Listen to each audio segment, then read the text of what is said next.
Hi Rochelle, it's Colin. Sorry I didn't take your call there. I was actually buried deep in the code of the site, and I thought if I lose my place now, I'm so in trouble. So I wanted to make sure I got this done properly because what I've done, I've actually added a few additional options for you. I'm just going to pull up a page here in the browser and show you what I've got set up here. Okay, so here we have the player. So I've got a player to match the look of the site. So that was sort of number one. It sort of displays a song title. It has a volume bar and the sort of bits and pieces you had before. And it's set to autoplay right now. Now, what I've done here, in the Embrace template, the music was only on the home page. And I've given you the option, I put it on every page of your site. The reason we don't do that in the Embrace template is because when a visitor comes to your site, music isn't trackable in a web browser. And what I mean by that is when a person goes to your home page, they're listening to some music, and then they decide to go to the contact page to contact you. Well, if your contact page has music on it like you have here, basically what happens is the music just repeats, which isn't so bad if you're just playing a song loop or a background sound, because nobody's really going to notice that it's repeating. But what I thought as an extra bonus, if you want to call it that, is I've given you the ability to actually change the MP3 or the sounds by page. So you can actually have a different sound playing or different song playing for different pages in your site. Probably not something you're going to want to tackle right away, but I'll do a quick video to show you how to make those changes. So in your page, and you're going to have to do this one in the code view if you ever want to do it, but let's say we open up our About page and we want to change the MP3 or we want to get rid of it off this page altogether. What you do is I'm just going to do a quick get rid of the visual aids because we don't need these. Okay.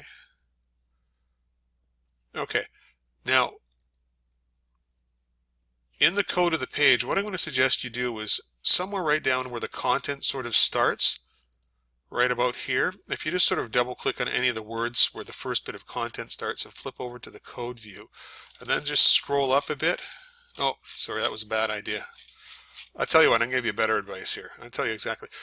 Just put it into the code view, go right down to about line 537 or so, and what you're looking for is this amazing audio player right here. It's part of the breadcrumb, or what we call the breadcrumb, but here are the audio files. You can actually add more if you want to. I can always let you know how. But what we have here, this song title is right here, song 1, 2, and 3. You can change those. You can change the MP3 file that plays, so you need to change the MP3 right here. You'd also have to create what we call an OGG file, and you can actually do that online. You take your MP3 file and you upload it to an online converter. It gets a little bit confusing, but this is the fun of having audio on your website. It needs to be in two formats.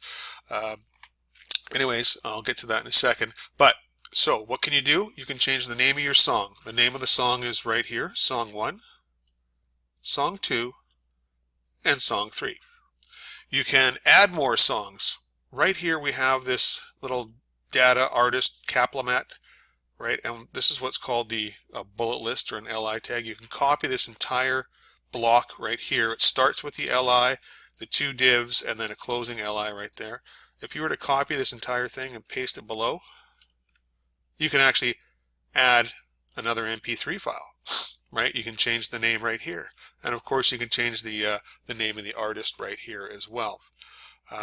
Now, if you want to get rid of this off your page altogether, you just, where these comment tags are, just get rid of it right out of the page, just like so. So basically you go down to about line 536 where it says insert your web page here for the audio player. Just get rid of the whole thing, take it out of the page, and you no longer have audio on that web page, right? To change the MP3 file, create your own MP3 and put it into the audios folder. If I can just get over here, this is where the MP3s are stored. There's the name of the file, MP3-0-1 and -2, right? Now you also see there's another file with an extension of .ogg. Well, what this is an actual file for Firefox web browsers. Every other browser in the world will play an MP3 file without a problem except Firefox. Firefox requires a different format for your music files. So what you do is you would fire up your web browser, and you go to Google and you type in MP3 to OGG, and usually the first site that comes up is this online OGG converter. You just go to that website, browse for your MP3 file, select it, hit open, go down to the bottom, hit convert. It does its little thing. It takes a few seconds, and when it's done, a little box is going to pop up on the new page here. There it is right there, and you can save the new converted OGG file into that audios folder of your website. And that's how you would add a new or change the MP3. You change the name of the file here, and then of course your OGG file there. So as it is right now, you don't have to touch these. Every page has the music player on it. It's all set up for you, ready to roll.